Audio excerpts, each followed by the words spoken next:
the feeding of the 5,000 and walking on water, two of Jesus' absolutely classic miracles. The stock-in-trade of Sunday schools up and down the country. So well known are they to most of us that they no longer evoke that sense of wonder and awe that perhaps once they did. They evoke little else for me beyond, yes, I know that one. I was at a service a few weeks ago, somewhat less formal than this one, and part of the service was a compere interviewing a few people at the front of the church. They were people who'd been invited to speak because of the extraordinary things that had happened to them.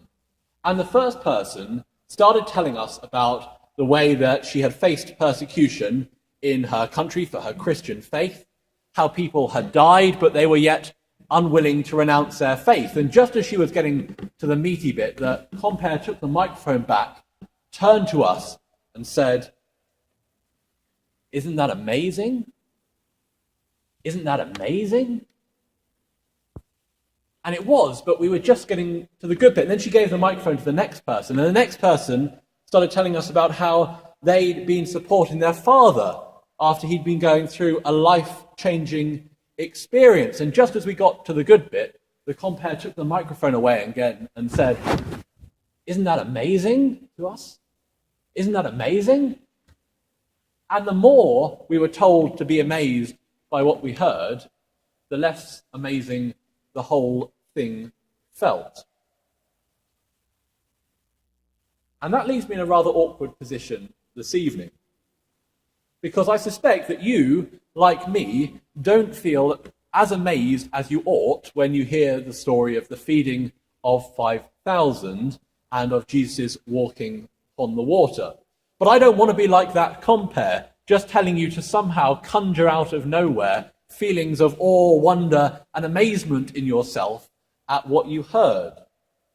Doing that will only lead you in the opposite direction. So instead, what I'm hopefully going to do is explore with you some of the reasons that I think might give rise to our lack of astonishment. And firstly, I think it's to do with how we understand Jesus. I've been doing some baptism preparation recently with the candidates who will be coming for baptism in August, and we're very much looking forward to welcoming them to our church family then. And one of the questions in the material we've been going through asked, how would you describe Jesus if you were writing on the back of a postcard, and because it was very up to date, it gave you an alternative option, pretend you had 140 characters on Twitter. And here a shameless plug, you can follow the church at St. Mary Abbot, should you be so inclined. So, 140 characters on Twitter or on the back of a postcard, how would you describe Jesus? And the answers that we came up with were things like the Son of God, Jesus is the Saviour, the Messiah, the person who calls us into discipleship to follow him. What none of us suggested was that we would want to say that Jesus was a man living 2,000 years ago in the Middle East. What we wanted to share were the outlying things. There is only one Son of God, and this is him. We didn't want to share the mundane things. He was just a man amongst very many men in a time, in a place. But of course, Jesus' humanity is of just as much importance as his divinity.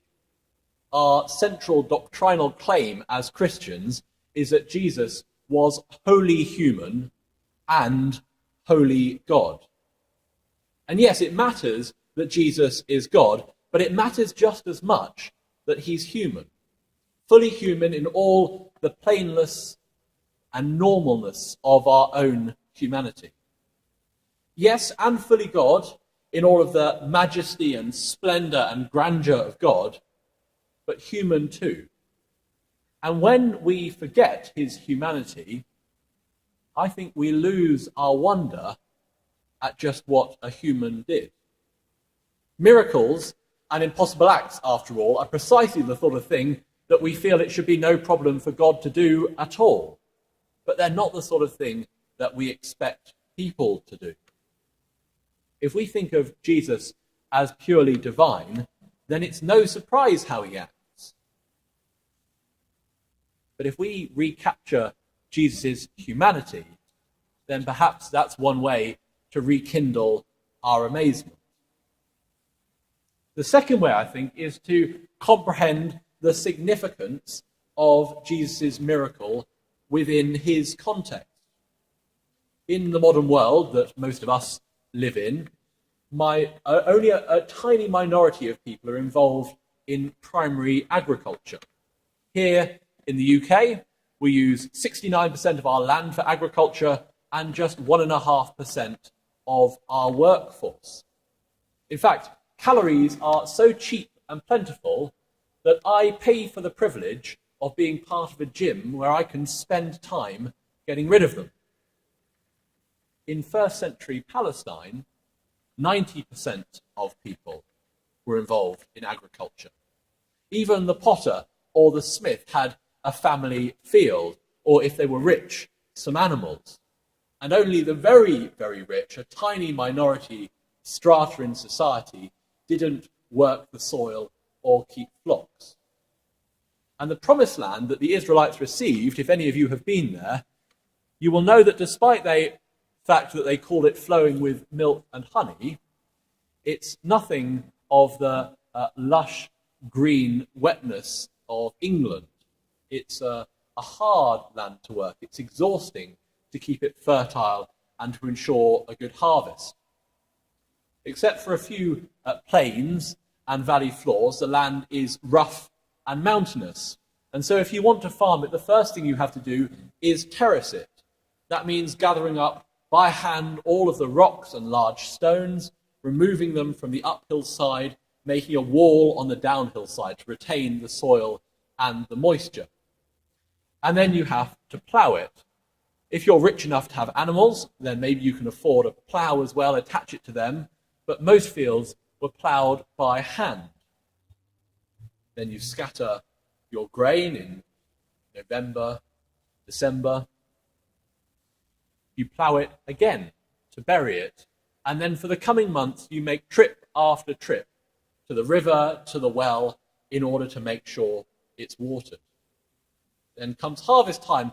And if you've been sufficiently lucky to get a crop, you have to cut it down by hand, harvesting it with sickles, tying it into bundles.